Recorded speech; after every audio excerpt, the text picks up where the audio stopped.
ایک ہوتا ہے مدح، مدح مانے بھی تعریف ہوتا ہے، پریز، اور حمد مانے بھی پریز ہوتا ہے۔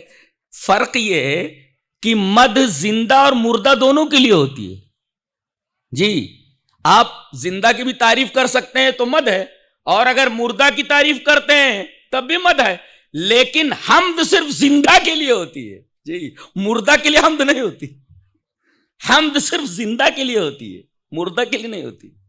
اسی وجہ سے وہاں المدح للہ نہیں ہے، الحمد للہ ہے، اس لیے کہ اللہ لا الہ الا ہو الحی القیوم، وہ زندہ ہے، جی زندہ ہے، اسی لیے وہ تمام حمد کے لائق ہے۔ مرسی ایجوکیشن سسٹم آپ کے لیے بہترین عالمی سطح کا تعلیمی نظام لا رہا ہے، لہٰذا آپ اپنے بچوں کو، گھر کی خواتین کو ضرور اس پروگرام میں شریک کروائیں۔